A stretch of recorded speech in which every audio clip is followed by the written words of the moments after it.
Google used OKRs when they had 40 employees. Now they have 180,000. Coincidence? Probably not. Welcome to today's Explainer, where we're going to unlock what is absolutely, hands down, the most powerful business tool you probably aren't using yet. We are going to completely strip away the boring corporate jargon and give you a beginner-friendly playbook for setting ridiculously effective goals. It's all about mastering a concept called OKRs, and trust me, by the end of this Explainer, you're going to be ready to start using them today. But before we get into the how, we got to talk about the why. Back in 1999, Google was just a tiny, scrappy startup with barely 40 employees working out of a really crowded office. They were super ambitious, sure, but they lacked a structured way to actually channel all that ambition. Well, that is until an investor named John Doerr walked in and pitched them this exact goal-setting system. Fast forward to today, and Google has over 180,000 employees globally. And guess what? They still use this exact same framework to keep that massive workforce totally aligned.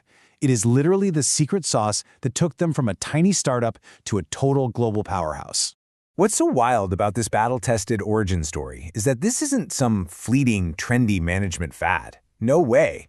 It actually started way back in the 1970s at Intel, where legendary CEO Andy Grove invented the concept to drive insane levels of output. John Doerr learned it there and later pitched it to Google's founders, Larry Page and Sergey Brin, literally while standing around a ping-pong table that was doubling as their boardroom table. Today, it's used worldwide by companies of all sizes to turn big, audacious dreams into totally measurable realities. Okay, Section 1, Anatomy of an OKR. We're going to strip this concept down to its absolute core so that anyone, whether you're a founder, a team lead, or really just someone trying to crush your own personal goals, can build one right now. So, OKR, what does it even mean? It stands for Objectives and Key Results. Basically, it's a collaborative framework used to set ambitious goals with strictly measurable outcomes. Think of it as the ultimate bridge between your wildest ambitions and your actual reality. You know those fuzzy, abstract things you want to achieve? This system forces you to pin them down with hard data. The absolute most crucial thing here is understanding the difference between the two parts of the acronym. The O, the objective, is your destination. This has to be inspiring, memorable, qualitative. It is the big, exciting dream. Then you have the KR, the key results. These are your distance markers, and they absolutely, positively must be measurable, quantifiable, and time-bound. No exceptions. There's a perfect summary from the source material that hits the nail right on the head.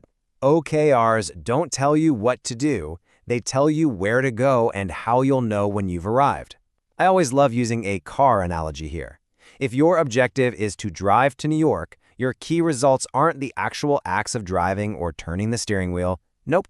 Your key results are those physical green signposts on the highway, confirming, with cold hard numbers, that you are actually getting closer to New York, mile by mile. All right, Section 2, Seeing is Believing.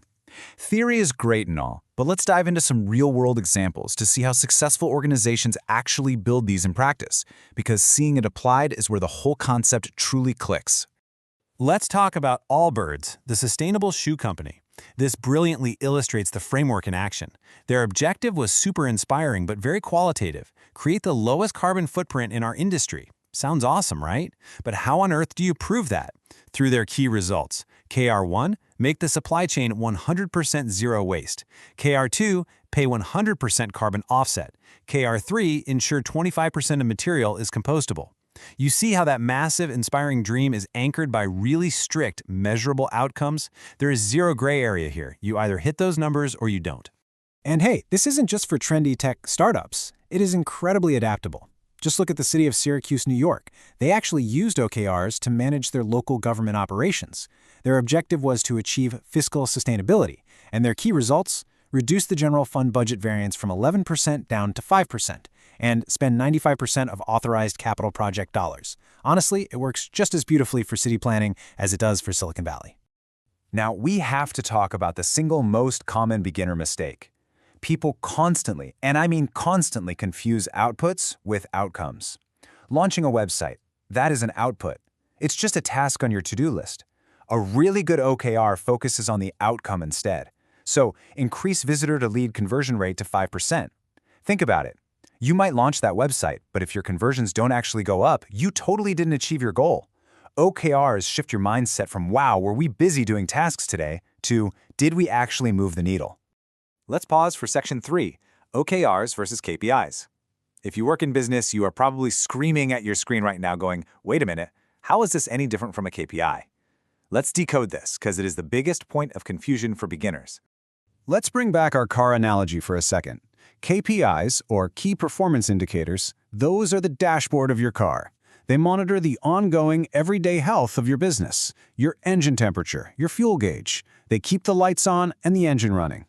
OKRs, on the other hand, are the roadmap. They are temporary, super ambitious goals designed to take you to a bold new destination.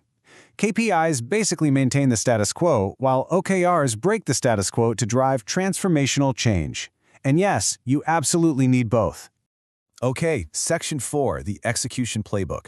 Now that we understand exactly what they are and how they work, let's get into the practical instructions. Consider this your personal manual to start setting your own OKRs right now. First up, a rapid-fire list of what not to do. Do not set way too many goals. Keep it to just 2 to 5 key results per objective. Otherwise, you're going to lose all your focus. Like we said earlier, do not track tasks instead of actual outcomes. And finally, whatever you do, avoid sandbagging. That just means playing it way too safe. OKRs are literally designed to push you out of your comfort zone. If you're easily hitting 100% of your goals, you just aren't dreaming big enough. And that leads perfectly into the grading system. Google uses a scale from 0 to 1.0 to grade their key results. And here is the crazy secret. Hitting a 0.7 is actually considered a massive success.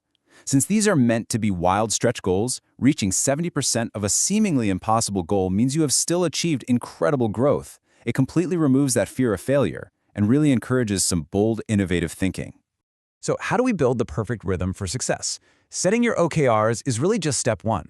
Most organizations set company-wide OKRs annually and then team OKRs quarterly. But the real secret sauce? That is step 2, the weekly check-in. Seriously, if you don't look at your key results every single week, you're going to fail. And then finally, at the end of the quarter, you pause, you review, you grade your progress, learn from whatever happened, and start fresh. We have covered the history of the framework, the huge difference between outputs and outcomes, and the exact rhythm of execution. Now the challenge is entirely on you. What is your first OKR going to be? Don't wait. Write down your inspiring objective and 2 measurable key results right now. If you found this explainer helpful, please drop your first OKR in the comments below. And definitely don't forget to subscribe for more explainers that turn complex topics into simple, actionable knowledge. Keep growing, and I'll catch you in the next one.